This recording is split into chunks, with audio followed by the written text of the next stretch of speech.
ụmụ ibe ekene m ụnụ ndị ndozi ọdịnala na-enwe ihe distin na-emezi ị na-ekwu okwu ọ naghị efolozi gị ọp dị Facebook na art dị ncha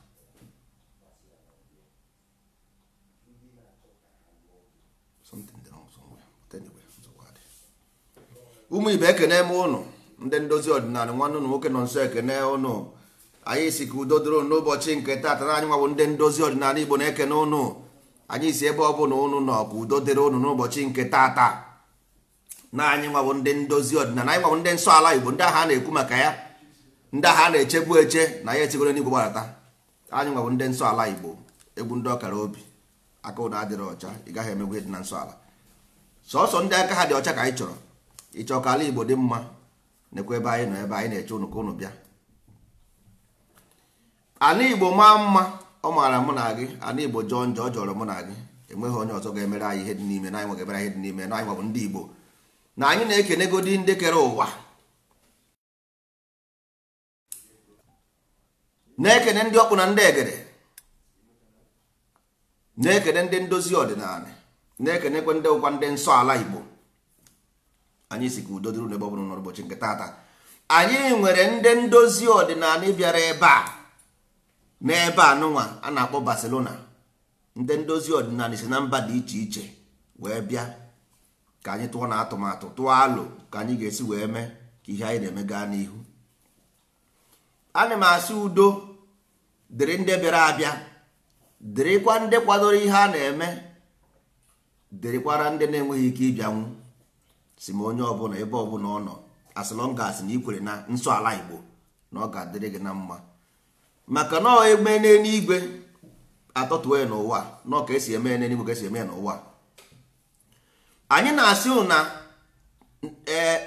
wiki a na-abịa abịa gafecha nke ọzọ anyị na-aga na redio Odenigbo redio Odenigbo ọ na-aga ala Igbo niile every Tuesday by 8:30 pm 7:30 pm to 8:30 pm anyị ga-ewetara unu ozi ọma ihe gbasara Igbo maka na ihe gbasara Igbo na anyị jie ọ bụghị okwu ka a na-ekwu anyị ji ebido na ntọala na foundation of the Igbo na culture anyị jie because you must educate your child nwa gị ga-amara ihe ịma your child must know your child must be educated because ọ nwere ụzọ esi eme n'ụwa there is no other way ihe niile nwa bekee nwere enwe anyị nwere ya na be anyị nwee ya enwe na be anyị so kedu isi ewu nsogbu ọ bụ na Okeke amaghị akpụ isi ka ọ bụ na mma bara isi adịghị nkọ nna nwanne ọ na-eme nne nwa bekee ihere a na-eme m nne nwa bekee ka ndị asị emebe ọfụma ihere a na-eme m bịa smile amụzie bịa kene ụmụ ibe ihere na-eme m maka ihere na-emere m bụ na ihe anyị nwa nwere na be anyị nwa bekee mere ya practically instituted na-akpọ ya education which is foundation anyị na-akpọ ntọala na be anyị nna nwanne kedu ihe nyere anyị ime the same thing ọ bụ maka gọọmenti because the highest teacher enwere n'ụwa mother and father ọ bụ the parents bụ the highest teacher mana ọ bụ na parents ejighị information ifụ na arụ emenen Smile amụzie kene ụmụ ibe were oche Smile amụzie na-ekene ụnụ ọgwụ na okwu na-ezurukwa ike Igbo bụ Igbo ekene m unu asị m ya dịrị onye ukwu mma dịrị onye nta mma dịrị ikwu mma dịrị ibe mma anyị nọ na Barcelona na-atụ alo na ka anyị mara ka a ga-esi were zụọ Igbo ndụ maka na ọ ife jọrọ njọ sikọ nkakwu n'isi na ndị mbụ wụzi ndị ikpeazụ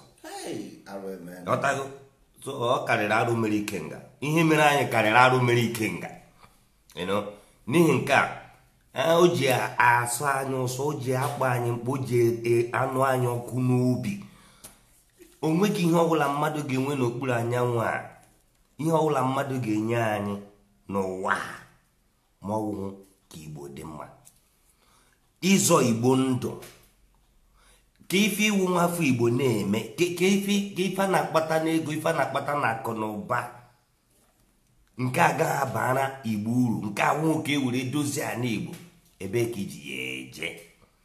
Ọkwa sị na a na-ama mma esi na ụlọ wee pụma ilo. Ka ekwezinu ụmụ Igbo, ka ekwezinu ife mezirinu, anyị ji na-achọzi ka anyị wụrụ ụsọ ndị na-ama mma n'ofu ebe, mmiri dọkọrọ n'ofu ebe, ọbana ha uru. N'ihi nke a anyị jiri hapụ ihe anyị na-eme wee sị ka anyị bịa na Barcelona ya atụkalụkpa nkata ka a ga-esi wee mee ihe a na-emepụta ya n'Igbo, a na-azọ ha n'Igbo ndụ, ka anyị ga-esi nwere mmiri ọṅụṅụ, ka anyị ga-esi were aka anyị dozie ụzọ anyị, ka anyị ga-esi were aka anyị wee na-arụpụta ihe, na-arụ ọrụ ụlọ, ka anyị ga-esi were mee ụmụ Igbo ị na-akụrụ hala 18 years ịdị entitled inwere your own bedroom apartment, at least ihe ga-awụgodi mbido ka esi ebido ndụ.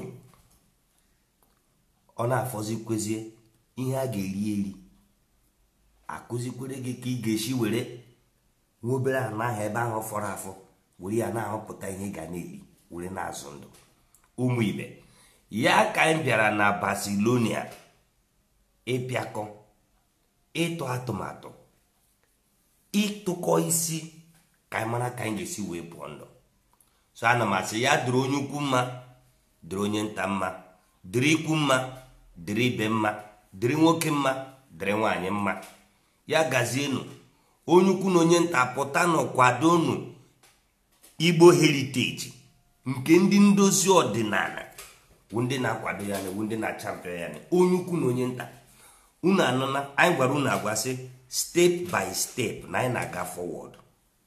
The next stage anyị na-aga na-awụ ibido na broadcast na redio, and anyị jere n'Odenigbo, and onwe ihe merenu anyị ji si na Odenigbo ka anyị eje, maka anyị akọwara unu ihe Odenigbo pụtara. Ọ dị n'Igbo, ọ ihe mere anyị ji jebe de. So ebe ahụ ọ dị n'Igbo ka anyị chọrọ ibido, so that unu nwere ike mata that na n'Igbo ka ndụ dị, ọkwa n'Igbo ahụ ka ọganiru dị, ọkwa n'Igbo ahụ ka ihe anyị ga-eji were pụọ ndụ dị.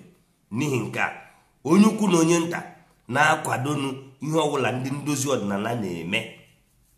Na-agwa gị eziokwu, iwe ezigbote onye nsọ ala, nsọ ala ka anyị nwa na-eme. Anyị nwa wụ ndị kwere n'ihe otu kwuru, wụ ndị nsọ ala. So ya gaziere onye ukwu, gaziere onye nta, ka ọ dịbakwanụ. So ka ndị ọzọ kwubezie. ụmụ ibe ekelekwa m na ọkụ nwanne unu nwoke nọ nso na-ekele unu. Anyị si ka udo dịrị unu na ndị ọzọ nọ na fon ha na-ekwu okwu ka anyị kwuru na-eje na nsogbu adịghị na okwu anaghị eju afọ. Ana m ekene unu ụmụ ibe ndị na-anya ka m gwa unu something. Ọ bụrụ na unu ma o nwere ihe nwa bekee na-akpọ meteorology, ịmana oyibo anaghị adịghị mma n'ọnụ, ọsọ meteorology, yes, ọ batago now. This thing will forecast ka a na-akpọ ya n'oyibo. Achọghị m ikwu n'Igbo maka nkwu n'Igbo ndị nkịtị ga-eburu ya gbafuo mebisie ya. Ọ bụ ihe anyị ji wee debe private, anyị ji emere onwe ya ọfụma. Ọ bụ ya bụ na nwa bekee na-eme broadcast n'ụwa, weather forecast. Kwefu otu a weather dị, nwa bekee na-ama next week weather already. Ndị Igbo nwere ya n'Igbo, onye nwa bụ the beginning of ihe anyị na-eme. Then second one bụ astrology, ndị Igbo nwere ya n'Igbo. The third one bụ astronomy, because onye ọbụla mana the basic of Igbo philosophy of astronomy, which is the joint of heaven and the earth. Ya ka na-akpọ Igbo ukwu, mmegbu nke ha nsogbu adịghị. The fourth one bụ cosmology, ndị Igbo nwere ya, cosmology na Igbo. The fifth one bụ chemistry, ndị Igbo nwere ya. The sixth one bụ psychology, ndị Igbo nwere ya. The seventh one bụ physics, ndị Igbo nwere ya. The eighth one bụ metaphysics, ndị Igbo nwere ya. 9 bụ geometry, which is n'ime ka esi nweta mathematics and edemede, ndị Igbo nwere ya. The 11th one ka 10th one 10 bụ geography, cause and effect. Ọ bụrụ na ị nweghị geography, how do you decide your territory? Nwa bekee ji were map kpọrọ isi na ụlọ eburu na akpagharị, because nwa bekee bịara mee target ya kwuo na ya chọrọ ije Japan. O create Japan, nya create Japan, kpọọ ebe ahụ Japan, ebe ahụ America, ọ nke bara ya afa. Ọ bụrụ na asị gị na ala Igbo dị na west, ịma ma ọ dị na east ka ọ dị na west, you don't know, because they created the map and tell you where everything ikwere mana ọ bụghị ụtọ ahụ ka esi eme because ọ ga-emezi gị ma na anazụ na-aga ihu ịba plen na ịmaghị ebe ị na-eje ịma ma plen gị ọ na-aga ihu ma ọ na-aga azụ ikanno agwa gị na ị na-eje Afrịka ịmaha ma Afrịka ọdịnihu ka ọdịnazụ idonno mana anyị nwabụ ndị ndozi ọdịnala bịara ịgwa gị ebe Afrịka dị gwakwanụ gị na rula a na-eji ede ihe a na-eji aka ihe n'ụlọ akwụkwọ kedu ihe ma eji akpa rula ọkwa dịse rula ahụ ka na-asịkwa mmadụ na akwụkwa rula waya o ji wee wuru osisi toro ogologo waya o ji wee wuru osisi toro ogologo a na-akpọ rula ihe m na-ajụ kọmọn osisi a na-akpa ya na ọ na-erule rule that means inwe direction you have to go towards direction so ndozi ọdịnala nsọ ala ahụ a na-ekwu okwu ihe ọ bịago maka ndị na-eche Jizọs o nwere ike na-eche mgbe ọ ga-adị ka onye ọcha nwere isi ogologo asị ka ọ bụ nsọ ala Igbo onye because ụnụ asị onye dị asọ kedu ihe mere ya nye nsọ ụnụ ewetazi na okwu nwa bekee n'olu Igbo ọ na-emebisiri anyị Igbo ihe anyị maọbụ nsọ ụnụ sịrị enwere ihe a na-akpọ osent ọ bụ ihe bụ Igbo ka anyị na-asụ anyị na-asụ Igbo ebe a mba ihe anyị na-asụ bụ Igbo ndị nsọ ala ka anyị bụ ọ bụrụ na ị chọrọ ịbụ onye nsọ ala ana Igbo ga-adị mma site n'aka ndị ndozi ọdịnala Igbo heriteji ihe ọ bụla gbasara Igbo a ga-erifọm ya rewọsh ya ọma mma bikos ihe a maketi anyị dozisie market anyị pakeji sie Igbo nna nwanne Trump ga-egorie even Obama nwere ike convert onye Igbo sef ya bụ onye Igbo hapụ Kenya ma emesie ihe anyị ga-eme n'Igbo bikos anyị ga-ele our foundation basic padosia na tebụl anyị ga-edosa our plan na tebụl ọ bụghị nke a na-ezo ezo n'azụ ụlọ mana kịta anyị ga-edogodi private maka ndị nkịtị mana oge ya eruo anyị ga-edosa na tebụl ịchọcha inyochia ya ịchọ iweta mikroskopu inyochia ya enweghị ga-enyopụta maka na onye na-enweghị hope enwe ihe ọ na-akwafu all the transparent onweghị mgbe ị ga-enwe obodo gara inwe gospel that guide the land onweghị is impossible inweghị obodo ị nweghị ike inwe Igbo without Igbo cosmology without Igbo culture without Igbo astronomy astrology ị ga-enwerịrị ya nwanne ọ bụrụ na ị mara ya go and sit down ọ bụrụ na ị mara ya you sit down because that means you cannot work ọsọ gị kwuo maka omenala Igbo si ebe a ruo echi omenala is only one out of 12 what about the other 11 kedu maka 11 ndị ọzọ anyị wụ ndị omenala n'ọdịnala Igbo kedu about what about 10 left kedu maka 10 that left ifugo ya anyị wụ ndị omenala anyị na-eme omenala kedu ihe bụ omenala Igbo gịnị bụ ọdịnala Igbo ka a na-ekwu okwu ụmụ ibe so ihe anyị na-ekwu abụghị about that because na anyị like Igbo ka anyị bịa no because anyị enweghị option as ndị Igbo we don't have ọ bụghị about like we want to make something anyị chọrọ ike nna nwanne life is coming life is going is round ka a na-agba na kedu ebe anyị Igbo eje kedu ebe Igbo eje mmadụ ọ na-achọ ihe efu mba ọ bụrụ na anyị chọrọ ibi ndụ ka mmadụ dịka mmadụ otu ndị be anyị si wee sị na mmadụ bụ mmadụ the ability ịghọtago mmadụ the ability ị nwere ability to reason na ịwụ guardian ịwụ guiding principle nna nwanne ngụwa na lead the soul ọ bụrụ na ifil na ịwụ mmadụ because ability ka a na-ekwu maka ya then you must behave as one ị ga-ebihave ọ bụrụ na behave as one asị nwanne onye a na-eme ka onye isi adịghị ma onye na-eme ka anụmanụ that means onye ahụ enweghị ability enweghị ka unu ga-esi wee kwụsị ndozi ọdịnala ọ dịghị possible because nwanne anyị enweghị option ọ bụrụ na anyị nwere option ichere ọ dị mma ka m hapụ ihe m na-eme bịa ihe a na-ekwuchi onwe m ntị ma na iberi ha keka isi anụ nwaanyị jegodi jee na village jugodi ndị mpa mmadụ a na-anụ nwaanyị si ha papa eji m microphone bịa ihe ịnụ nwaanyị a ọjọọ so na ịnụ nwaanyị uko nwere something because onwe life is based on astrology ọ bụ ka ọ dị n'elu ka esi wee kọpụ ya na-eme ya naanị ihe nature na-eme ka anyị na-eme asị ọdịnala anyị na-eme ọdị ya n'ala so gwa anyị nwaanyị ị na-anụ na ọ bụ ije ọsọ ịfụrụ nwaanyị like anya nwaanyị ka ị mụọ nwa o nwere ihe ọ na-achọ ịkụziri anyị nọ nature anyị na-ebi ndụ o nwere ihe ọ chọrọ ịkụziri anyị ọ bụrụ na ọ nwere gwa na anyị na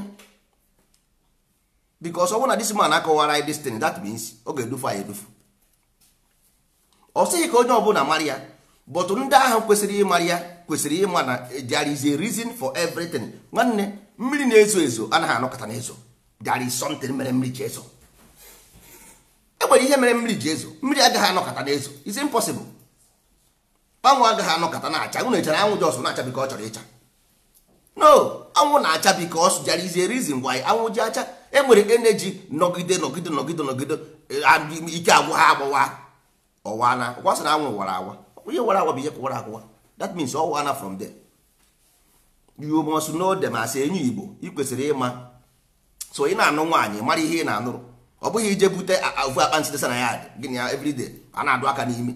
Mba, ị kwesịrị ịma reason why iji anụ nwaanyị. Before nwa bekee abịa, we have laid the foundation of God before.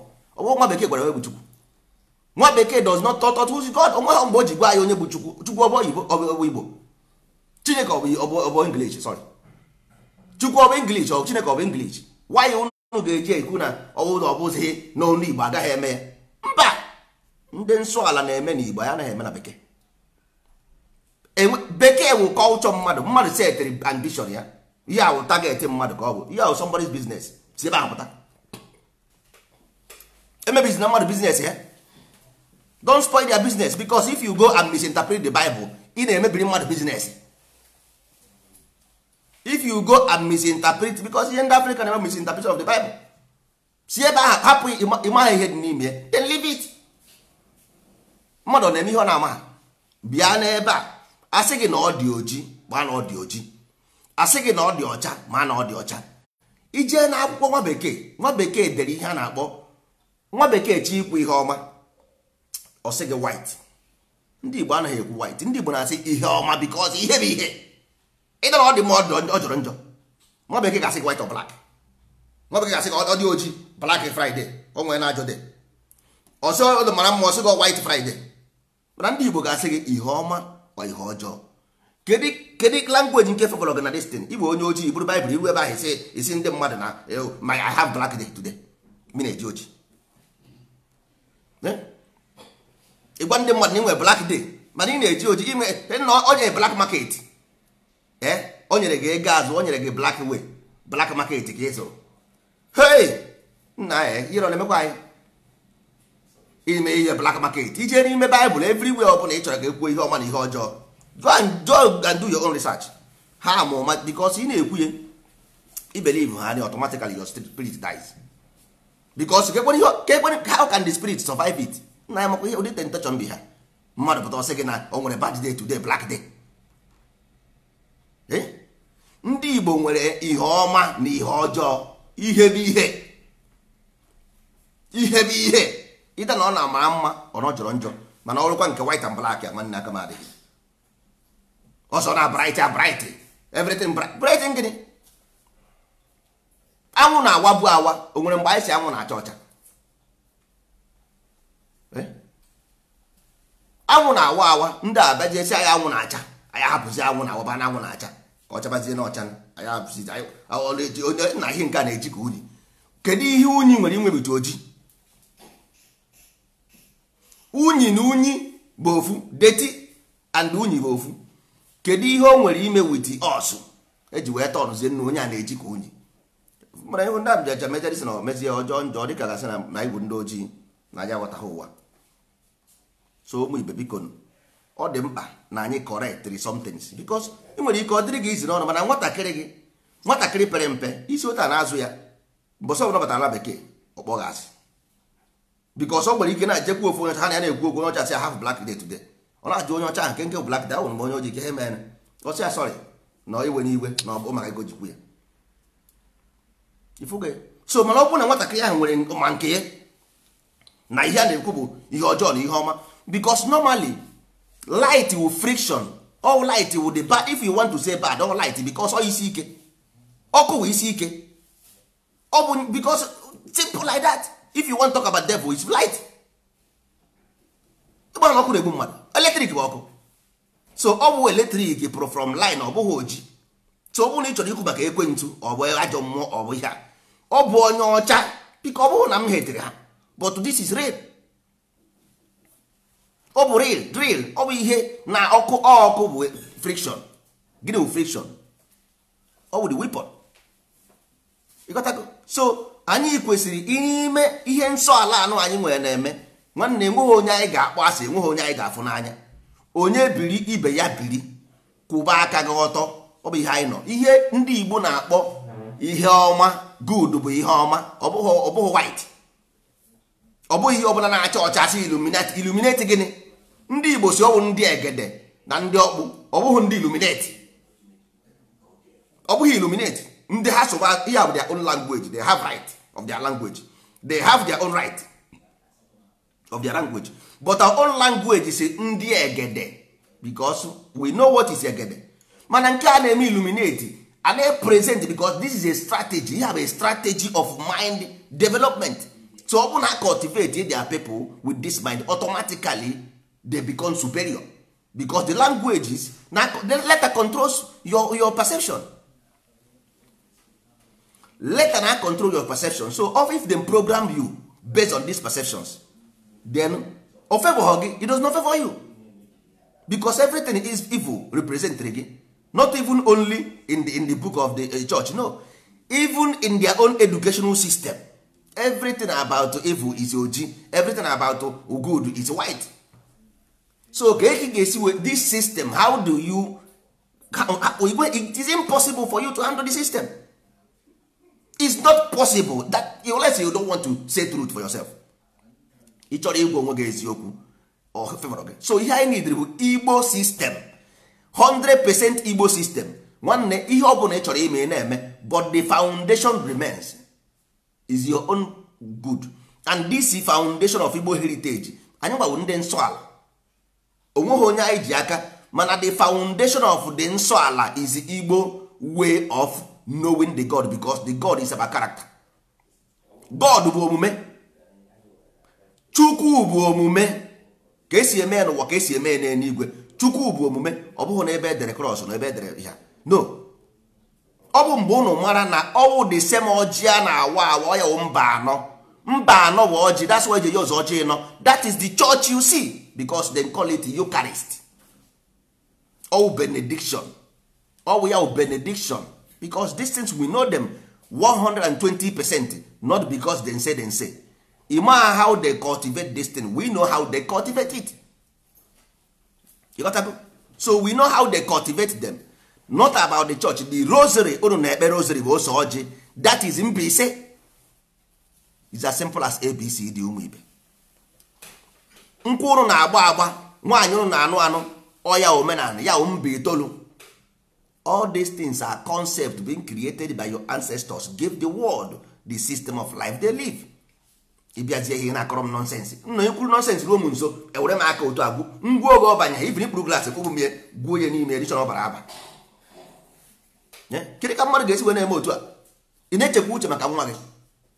Ị na-echekwa onye ọbụla asị, nwunye ya amụghị nwa, ị ga-agara nna enwe dibịa ịma, enwe pastọ ịma. So a na-ekwu maka nsọ ala, ị chọrọ ịmụ nwa mana ịnụghị nsọ ala, ịnụghị ya. Kedu ihe ị ga-eji azụ ya? Ịmụ ha na human being bụ a program, so you need a program ga-arụ na system of the child.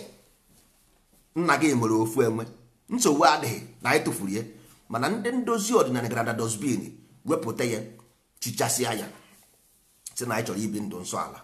Nsọ ala anụ anyị na-ebi otu a ka anyị chọrọ isi wee bi.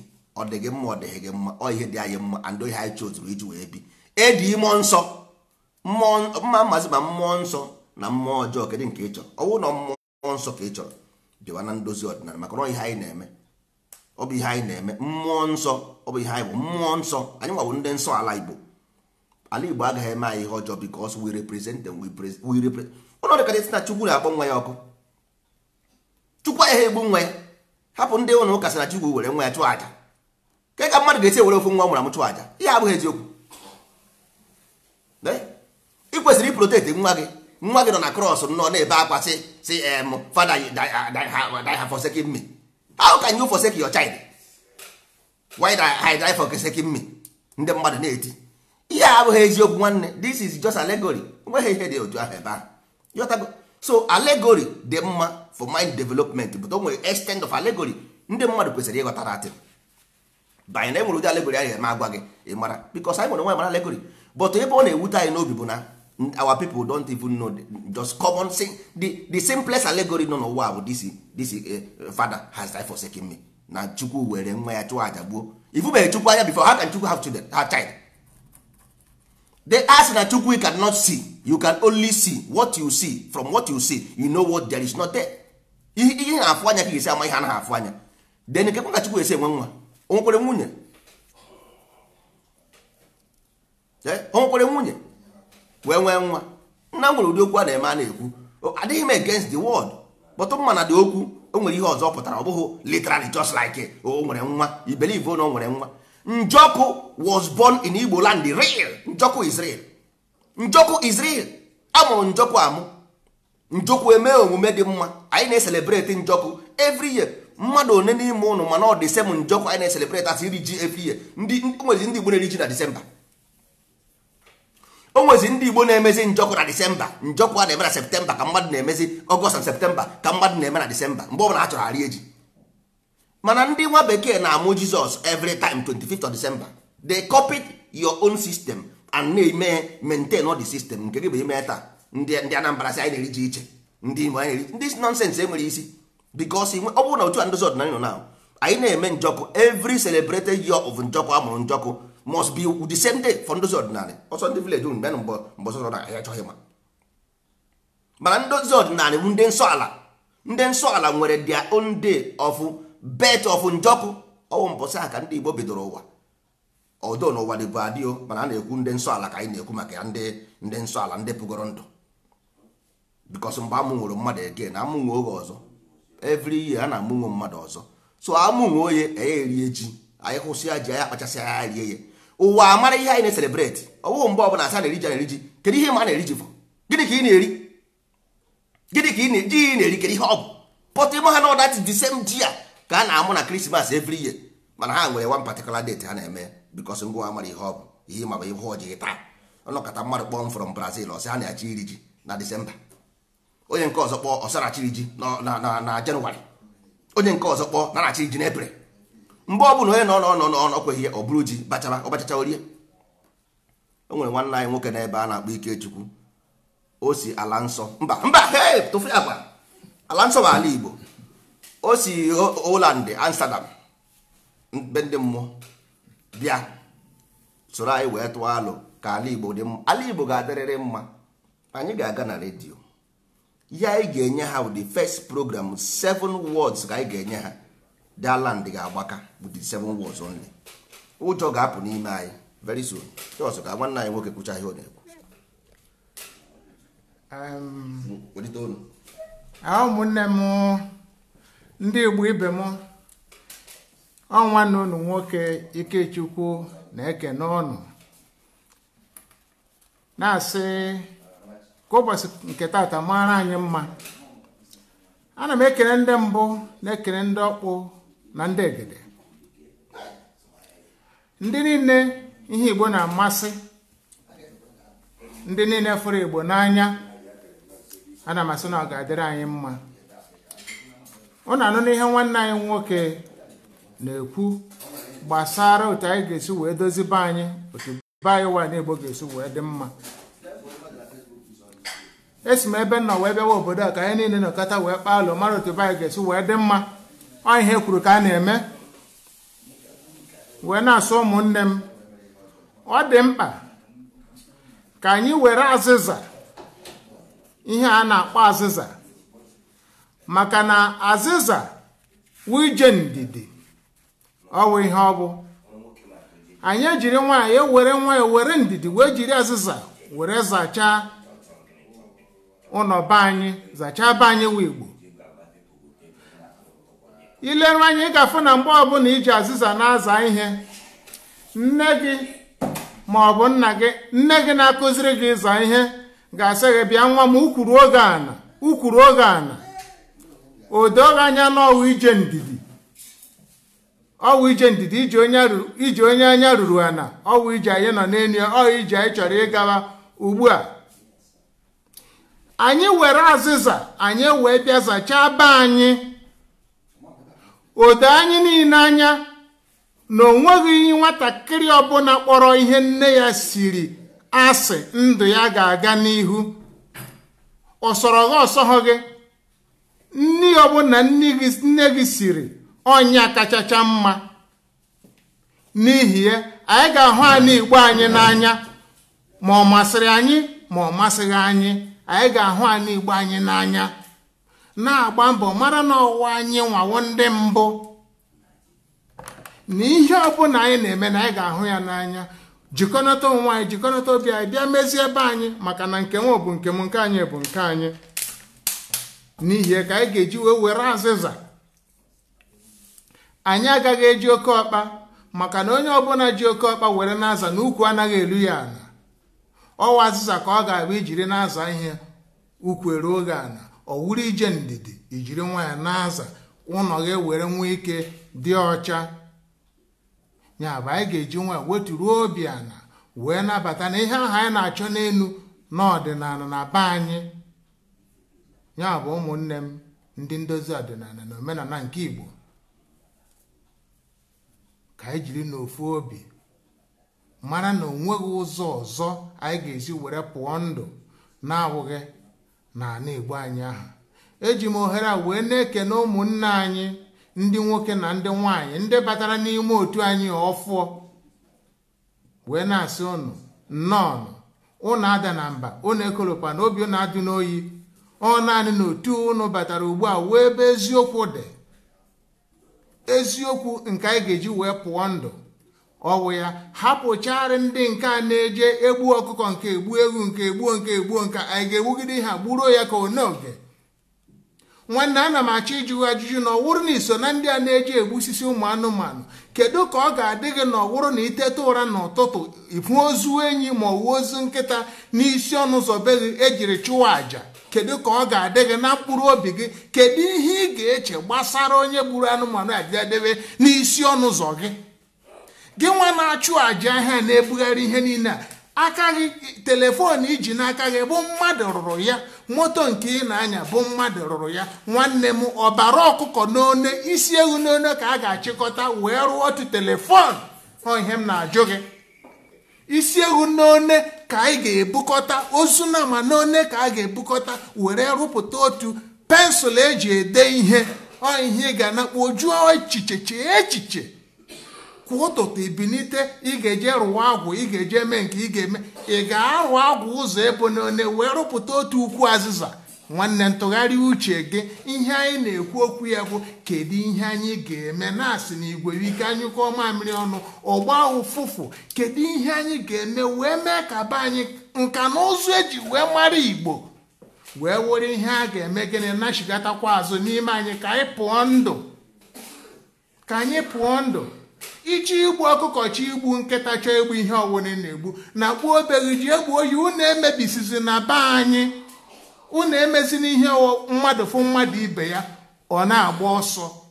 Na otu ụmụnne anyị si gbachaa ka ụkpaka, ka anyị nachigata mezie ebe anyị na anyụkọ mamịrị ọnụ ọgba ụfụfụ igwebe ike. Ọwụ onye awụ mkpụrụ nke anyị na-achọ ka anyị kọọ n'ime ndụ anyị, n'ime ụmụ anyị, n'ime ụmụ anyị, ka anyị pụọ ndụ. Ọ bụ nwanne hụ nwanne ya ọ gbafuo na-atụgharị uche, a ga-egbu ya, a ga-eme ya nke, a ga-eme ya nka. Mba, be anyị adịghị otu ahụ.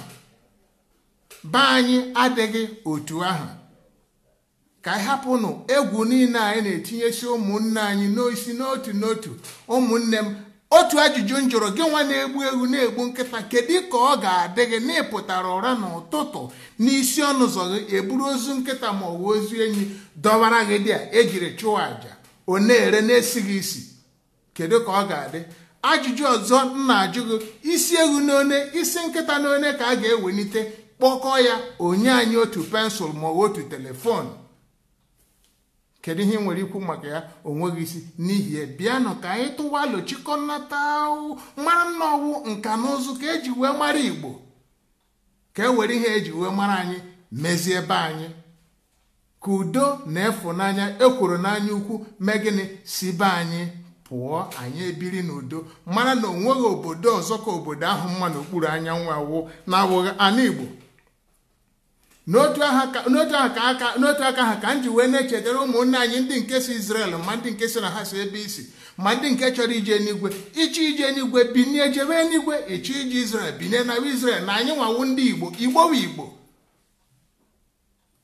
Igbo wu Igbo wu ihe anyị bụ. Ebe ahụ wu ebe anyị, ana Igbo ọkpụrụ naanị. Biko na ụmụnne m, ka anyị ghọta ya ihe niile a na-esi ekwu okwu ewu ka anyị ga-esi wee pụọ ndụ. Nwatakịrị ọbụla si na ihe nne ya siri adịghị mma, ọ gaghị apụ ndụ, maka na ọwụ ihe ahụ ihe mere gị ihe bụ ọ dị ụtọ ma ọ dịghị ụtọ, ọ tọrọ ụtọ ọtọghị ụtọ, n'ili otu masịkwara anya dị, ọ nne gị mere ya, onye mere gị ihe bụ nyawụ. Biko nụ ka anyị hapụ na ịda achọ ihe ahụ na ọ dị anyị n'ala, ihe ụba dị n'ala, anyị hapụ ụba dị n'ala jee na-achọ ya n'elu. Ụmụnne nke anyị chịkọta n'aka were ofu obi wee mezie be anyị, ka be anyị mee gịnị, baa uru, wụrụkwa ihe anyị ga-eji wee na-eme ọnụ dịka etu esi eme na mbụ. Nka na ụzụ wụ ihe ejiri mara anyị, njirimara anyị wụ nka na ụzụ ya. Biko nụ ka m jiri ohere a wee kenee ụmụnne anyị ndị nwetara onyinye mkpụrụ nke afọ, ndị oriakụ nwetasịara anyị oriakụ Maazị Ụbachi mere eze, ekenere gị, kene nwunye gị, na-asị ụnụ nnọọ. Otu a ka ọ dịkwazị mụnwa na onwe m wee na-asị ụmụnne m, ana m ekene ụnụ niile n'otu n'otu, ndị niile bịara nọnyere m, na-asị m ya gazie, na-ewenyere m mkpịsị aka elu, n'ihi na onye nke ahụ a na-ekwu maka eze a na-eche na ọwụchigo.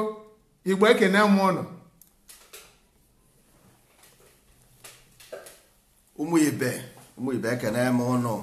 A sị m na ọ ga-adịrị anyị na mma na Eke, dịrị anyị na mma na Orie, dịrị anyị na mma na Afọ, dịrị anyị na mma na Nkwọ. Na ọ bụ nka na ụzụ ka nna nna anyị ha mere, ọ bụ ihe ha ka anyị bịara ime. Ihe niile gbasara ihe ndị be anyị na-eme anyị ma. Aga m agwa unu ofu ihe, sọsọ ofu ihe ka m ga-agwa unu na nne anya. Dibịa bụ meteorology. Ọ bụ ihe ndị nwa bekee na-akpọ meteorology, ọ ya bụ horoscope. So Igbo does not live in isolation. Enweghị ihe Igbo mere bụ isolation. Dibịa bụ meteorology, which is horoscope, because horoscope bụ predictor of a forthcoming, the master of a forthcoming. That is what dibịa is. Simple as ABCD. It's as simple as that. So ndị be anyị kwụsị this rubbish a na-emegeri. Before you become a dibia, you must ịmanye meteorology, no, ịmanye horoscope, no, then kedu ihe mege dibia. That is how we destroy our own information. Afa is astrology. Ịgba afa is astrology, is zodiac. Do you know about zodiac in Igbo cosmology? Ịmaya na Igbo ideology. Do you know about zodiac in Igbo ideology? You know. Mana ị na-agba afa, ị na-agbara ndị mmadụ afa, anara ha ego, but ị maha ihe distance bụ na your own Igbo ideology. Ịchụ aja bụ astronomy. Ịma ihe bụ astronomy n'onu Igbo. Ọ bụghị jos ịma na a na-achụ aja. Kedu ihe bụ astronomy? That astronomy ahụ kedu ihe ọ pụtara n'onu Igbo? Ihe mara ihe ọ pụtara, mara ihe bụ ịchụ aja. Because ihe ahụ master science. This is master science. Ụnụ na-afụ dibịa si ihe nkịtị. That's why eji eri unu ndị eri ka unu. Dibịa bụrụ ihe nkịtị. Dibịa bụ master science. Mastery science. Because D is master. Or master science. You must master it to become. Then after astrology, you must master astro to become. Then ịchụ aja ahụ na-ekwu ọ dịrị unu easy to buru ewu na ọkụkọ jedesara mmadụ n'ọnụ ụzọ. Because ndị ọrụ anụ the same way they worship Jesus in the cross, they worship Virgin Maria picture, the same way ha buru ewu na ọkụkọ jedesara ndị mmadụ na street, because ha adịghị capable of understanding the information. But ndozi ọdịnala abịago bụ ndị nsọ ala, maka na anyị nwa dị asọ ewe were the information wee panye anyị si anyị buru jee kee ụwa niile. Ndị isi ojii niile nọ n'ụwa ha ga-eme nsọ ala. Ịchọkwa ka anyị maa n'aka, ị chọrọ ka anyị maa n'aka, nye anyị oge, just nye anyị nwantịntị oge. Ndị isi ojii niile will be proud to call onye nsọ ala. Tinye ego gị, ịghọtago. Then number 4, ịchụ aja na mba bụ the cosmology Number 4, cosmology, the unification of the heavens and the earth. Ịma ihe cosmology, then how do you talk about ebe ị na-eji achụ aja ị ga-edosa dị aja, because ị ga-edo na mba na mba, idosara dị aja na mba na mba. Yes. Kedu ihe ịma bụ ikpe amaala?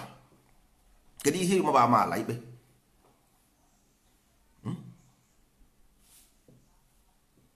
Onye bụ chemistry a na-ekwu okwu. Ịnụ maka chemistry na-anụ today. Onye bụ amaala, onye bụ ikpe ekpere, onye bụ ikpe to judge. Ya bụ judge because ihe na-echenji all transmutation ka ị na-eme. Chemistry with transmutation. Onye bụ amaala, onye bụ ikpe mmadụ ikpe, judgment. So unu echera because ịnụ the word n'Igbo ọda gị easily na ntị. Ịnụrụ ya n'Igbo amaala ikpe mmadụ ikpe, ọ dị common. Ịchụ aja iburu ọkụkọ gbuo, ọ dị common. Ịgba afa jee na ka dibịa na-agba afa na-agbara m afa ama m ihe na-eme, ọ dị common. Dibịa onye ọbụla mmụọ dibịa ọ bụrụ na-eme, ọ dị common. But ịma ha na this thing will master science ka a na-ekwu maka ya. M ga-akwụsị ebe a, ọ dị 12 mana agaghị m ekwuzi ndị ọzọ ka anyị debe na ebe a. So nwanne, Igbo, culture of Igbo is master science. Agba m culture, ihe mgbere na culture from dibia to amaala ka m gwara gị na the culture. But Igbo ka m si wee gwa gị na this thing na-afụ, ị ga-asị na onye astrology bụ ndị role play. So ịma na ọ dị same afa ka ndị na-arụ ihe na-arụ. Ọwụ na ịma ha about sky, how can you carry plane na-agba ebe na-ama? Because ndị nkịtị na-egbu ọkụkọ na-achụ aja na-eme nka, ha know this thing, they will run away because ha dị capable of handling the information. Ha amaghị ya. But ihe anyị bịara to teach them, that ihe na-amaghị. Mana ego and sentiment will not let them listen and learn. Anyị asịghị gị Maria, ihe anyị bịara to teach you what you don't know. You don't have to know it. Anyị bịara ịkụziri gị ihe na-amaghị. Because nna gị nyere anyị ya maka na anyị ruru ogo ya. Ihe mmadụ ruru ogo ya bụ ụsa, maka na anyị wụ ndị nsọ ala, ewe were enye anyị asị ndị nsọ ala. Maka na information of nature na-enye ya ndị dị ka ya, ka aka ha nwaanyị ka ọ na-atụkwasa die. So anyị dị complete Igbo ideology. That is why gwa na Igbo onye ndị Igbo, because ị gaghị asị iwe onye omenala wụ one. Omenala ka esi anụ nwaanyị, so unu bụ ndị nụ nwaanyị.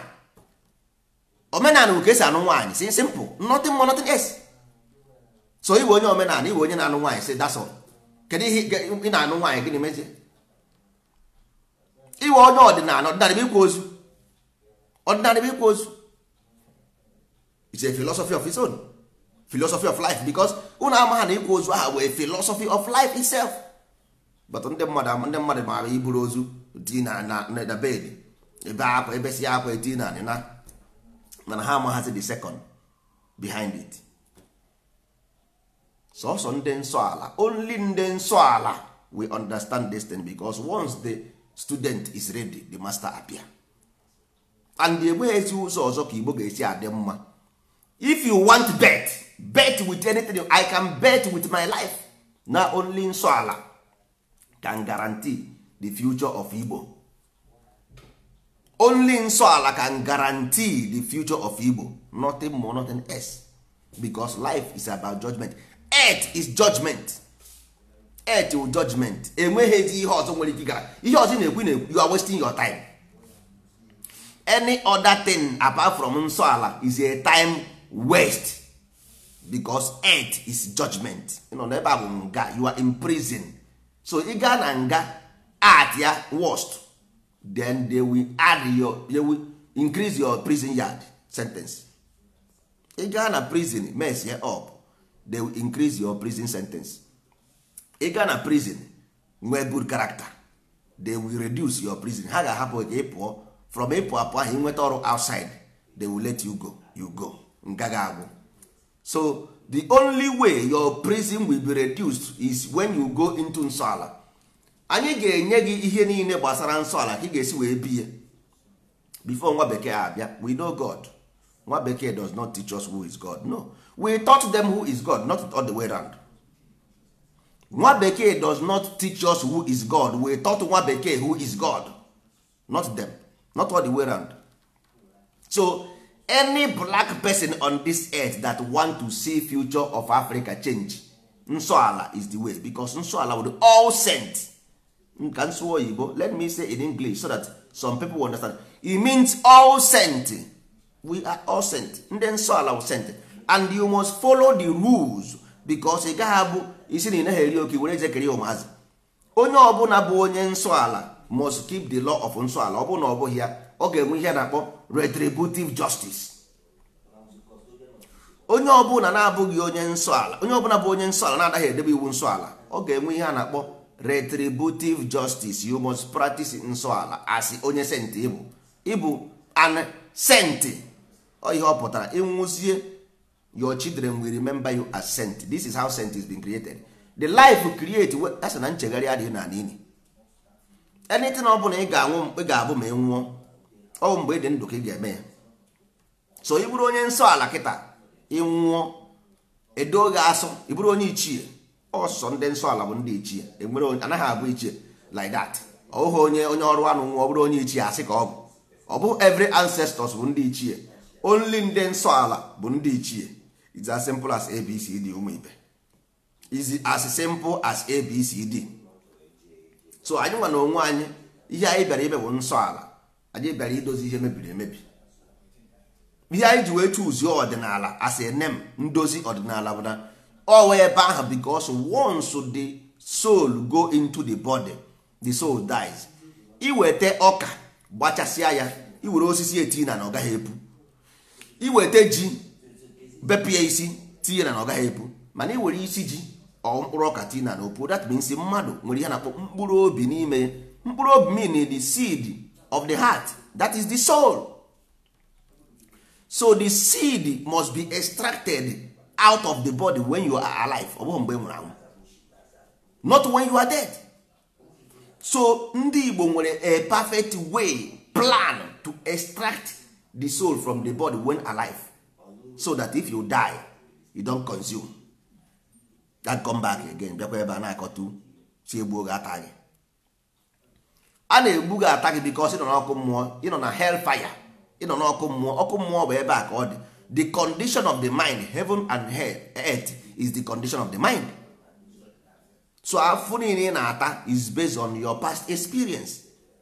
Nwanne, kedu ihe ọjọọ dị na destin na kedu deceive dị na destin, kedu deceit dị ya? Because ihe o gosiri bụ na the mind is not free at all. Ọ na your mind dị free, ị ga-aghọta ya. Ọ na ịghọtara ya, that means your mind is not prepared yet.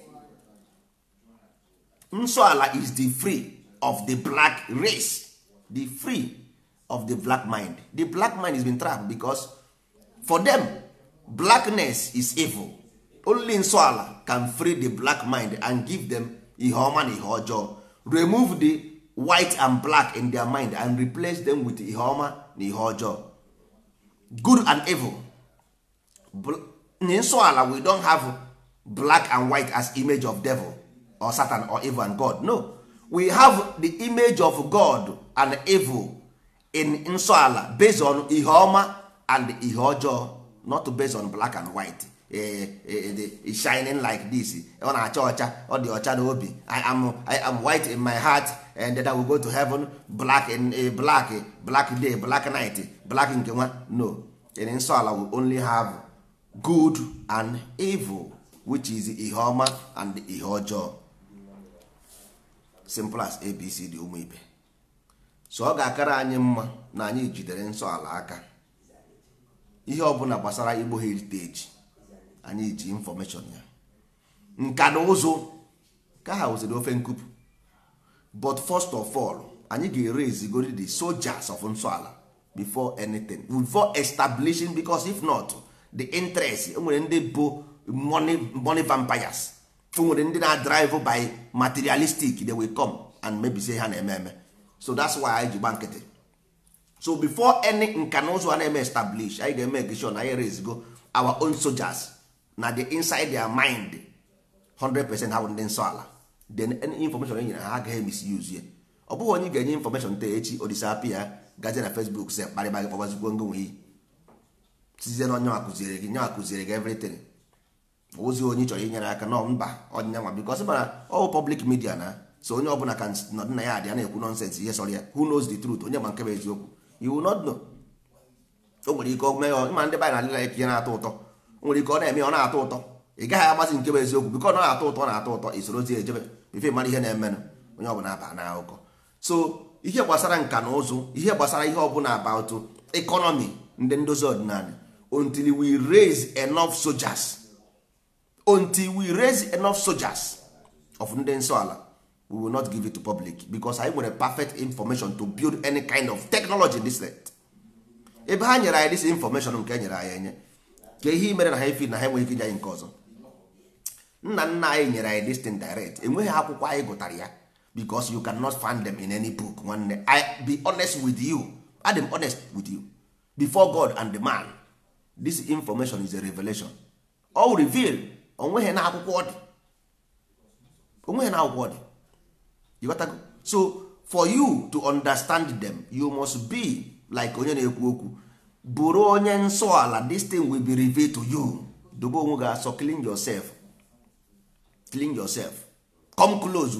Asị na mmadụ ị na-ejekwuru mmadụ, just if you go close to somebody then you understand ihe onye ahụ na-akọ. Go close to nsọ ala Igbo heritage.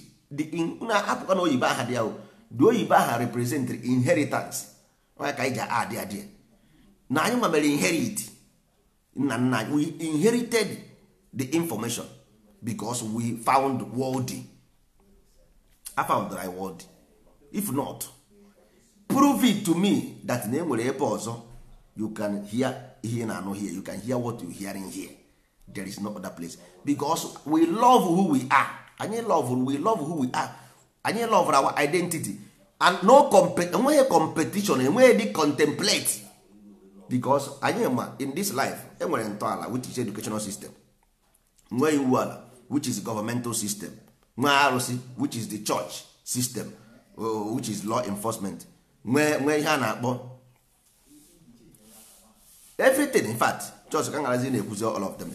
So everything anyị nwere ọdịnala ka esi akwa ozu, nwa omenala ka esi anụ nwaanyị. So ihe niile anyị nwechara ya already, we have them already. So anyị nwere system, we don't, anyị anaghị eme argue about system. We have religion, we have government, we have educational system. Anyị nwere everything. So onye na-enweghị ihe, onye na-ama ha onwe ya nwere ihe, onye na-amaghị na-enweghị ihe na-enwe ihe ọ na-achọ, onye na-enweghị ihe obu enweghị ihe ọ na-akwafu, onye enweghị ihe obu enweghị ihe ọ na-akwafu. So onye nwere ihe obu nwe ihe ọ na-akwafu. Ndị Igbo nwere everything together. So onwe ihe anyị na-achọ na outside. Onye na-achọ na-achọrọ onwe, you are free. Ihe ọbụla ị chọrọ ime na onwe dị free, but anyị bụ ndị Igbo, we represent Igbo heritage, so we don't compete with anything. We have everything ka ha na-achọkwa, olesi ma ejizi egbe ma ọ na mma bịa na anyị, but mgbe ọbụla anyị dịkwa ready, we go and fight back and take ihe nke anyị. Ọgụ ndị Igbo anaghị agwụ. Nsọ ala bụ a holy thing. So as long as na our God we believe in n'Igbo land, na this thing against our God, we fight it. Ihe ọbụla dị against our belief system, we fight and confront.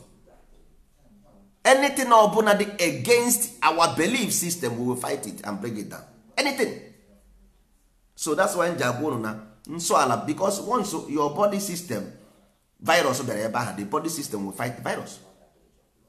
The body system will fight the virus and kill it. Gbuo ya ọnwụ. It's as simple as that.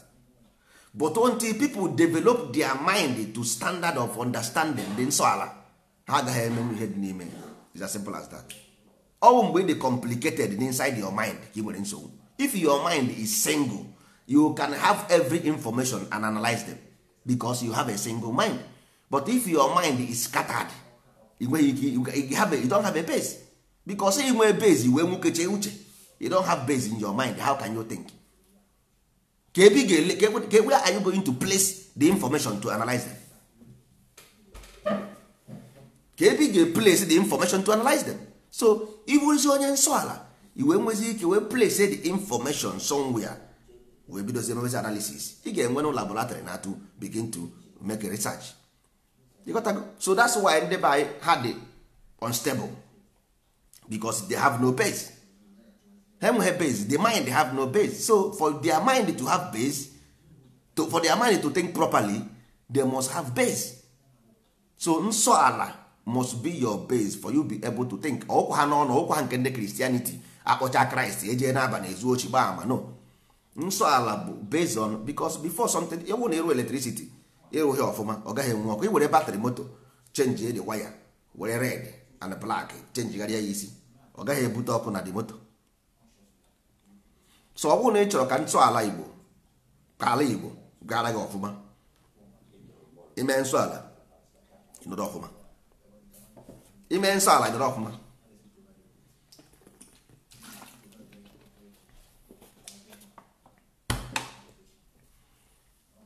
Mbọsị ọbụla ị ghọrọ onye nsọ ala n'ime mmụọ na eziokwu, ihe agaghị ọfụma. Mmadụ agaghị akọnwụ ọgwụ, ị na-aṅụ ihe ọṅụṅụ nke ndụ wee na-egbu ụmụ ọrịa ọcha ndị ekpenta dị iche iche. Ịpụta n'ụtụtụ ịṅụọ ihe ọṅụṅụ nke ndụ, igbuo ọrịa physical one, nsọ ala a na-agwọrọ gị ọrịa spiritual one n'ime gị. Ma ọ bụrụ na ịmara na-ekwu ụta ndị mmadụ anaghị aghọta ya. Some people chere na ọhịa ọjọọ ihe egwu, nwanne ọ bụ ihe egwuregwu. Because inside your mind, unstable mind, ọya ka ndị chọọchị na-akpọ spiritual problem. Nwee ihe all those things bụ ihe ụmụazị ịghọtago. Ihe ahụ physical and because spirit and physics with something all physical. Because mental, your mind is mental, all mental. So ọwụ na ị na-etinye aka na ihe dị iche iche, ihe ọjọọ dịgasị iche iche, mentally ọ ga-eme gị affect. Because afụfụ ị na-ata today, because nchekwa na nwụọ ị na-apụ ọgba bụ ozi anyị ga-eje n'igwe ma ị nwụọ nka mba. Chukwu adịghị iberibe, Chukwu anaghị eme iberibe otu ahụ. So nwanne ị na-eme ime ya taa, echi ị nara ụgwọ ọrịa. Ọ karịa nwere ike ọrụ some few days sef if you ozugbo you will face your problem. So if you had hardship n'ụwa, inwe hardship, Chukwu kpọrọ gị oku na Chukwu kpọrọ gị ọkụ, dee ya ede n'akwụkwọ. Dee ya ede n'akwụkwọ, Chukwu kpọrọ gị oku na Chukwu kpọrọ gị ọkụ, dee ya n'akwụkwọ. Let me see the differences. Asị Chineke kpọkwa mmadụ ọkụ, Chineke kpọkwa mmadụ ọkụ na Chineke kpọkwa mmadụ oku, ọ dị same thing. Ịkpọ mmadụ oku na ịkpọ mmadụ ọkụ oku ọ ofu ihe. Ịkpọ mmadụ ọkụ na ịkpọ mmadụ oku ofu ihe. So the best thing for you now, earlier is better. So ihe oge wepụ gị n'ahụ, changing your life, and at the end of the day ị ga-awụ the beneficiary of ihe anyị na-eme. Onye ọbụla bụ onye ndozi ọdịnala, anyị ga-eme education and life ya standard. But first of all, the soldiers must be raised first. After we raise the soldiers, we begin to solve their problem, each one of them. I raise the soldiers after we raise the soldiers of ndị nsọ ala. Ọwụghị ndozi ọdịnala, ọwụghị ndozi ọdịnala ka a na-ekwu okwu, nsọ ala ka a na-ekwu, because ndozi ọdịnala is a union, but nsọ ala is a practice. If we raise those practice, all those less privilege inside them, we will take care of them all from A to Z. All ndị ogbe nọ n'ime ya, we will handle them where the set done. Ọ ihe anyị bịara ime, ihe anyị bịara ịrụ ọrụ mbata iwe, ime ka ndị be anyị pụọ ndụ, panyekwanụ ha uche, bunye ha uche, maka nke anyị dị taa ụlọ ndụ, uche adịghị anyị n'ime.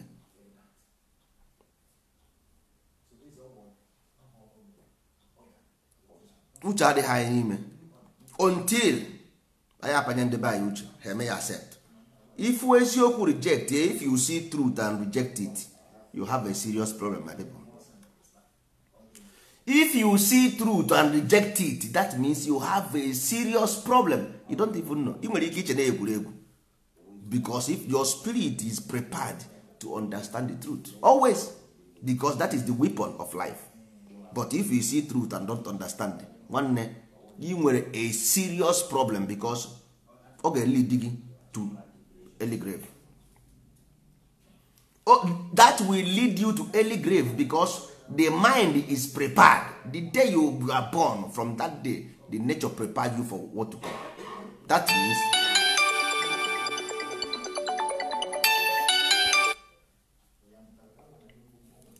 means ọwụ na ịbanye n'ihe a na-eme, nwanne, hapụ story. Ọwụ na ịbanye n'ihe a na-eme, hapụ story.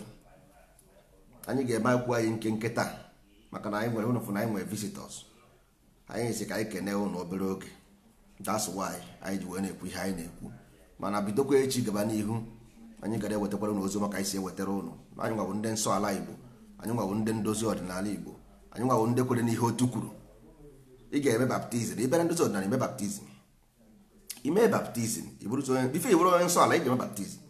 Ime baptizim ikwerezie na ịbụ onye nsọ ala. Nna anyị na-edebekwa n'owu. Anyị chọrọ ka omume anyị let our character speak for us. Ndị ụlọ ikpe si ọwụ lekwe ito lekwe isa. Let our fact speak for us. Ị gaghị asị bụ onye nsọ ala ị na-eme nsọ elu ka ndị ụka si hapụ omenala omenelu. Mba, ị bụrụ onye nsọ ala nwanne, ị ga na-eme ihe ndị nsọ ala na-eme. Nweenụ ndidi, obere oge akwụkwọ anyị ga-adị redi. Ihe niile n'idigasịrị ịgwa ndị be anyị ka ha na-emegasị asị ndị nsọ ala. Anyị ga-agwa ha, they will know them, all of them. Onye ọbụla bụ onye nsọ ala ga-ama ya, na-emekwenye na omume. Ihe ọbụla anyị chọrọ n'ụwa anyị ga-enweta ụmụ ibe.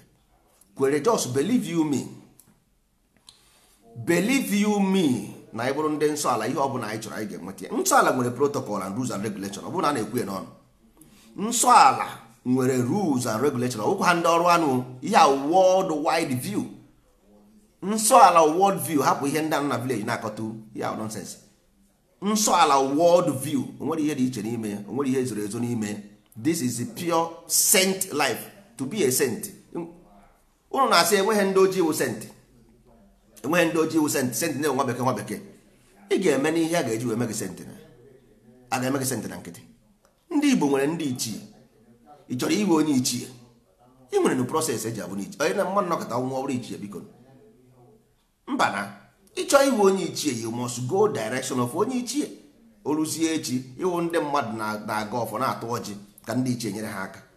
Oruzie echi, your children will call you for savior because ngwa no close to God. Ngwa no close to God, so your children, your grandchildren will call you and say, nna biko jọwara anyị ayịyọ n'aka Chukwu ọ n'aka Chineke, whatever. Because dị asọ onye dị nsọ na-aga na kingdom of God. Ọ bụrụ onye adịghị asọ anaghị eje ebe ahụ. Onye adịghị asọ, because nwanne, this is pure matter. Were bolombolo fụọ ya, wepụ ya n'iro ọrịa. Were bolombolo balum fụọ ya, tụpụ ya n'iro ọrịa.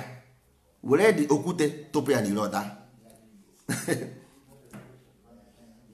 So the lighter you are, you stay above. As above, so below. The heavier you are, you stay here. You need a special scientist to know this. You need a special scientist. Were bolombolo for ya got you na street give you game n'ọrịa. Were okwute tupu n'iro ọda. Ụmụ ibe, ọ ga-adịrị na mma ka anyị kọntinue ọkwa na atụmatụ anyị na-atụ ka anyị ga-esi eme ka ala Igbo dị mma.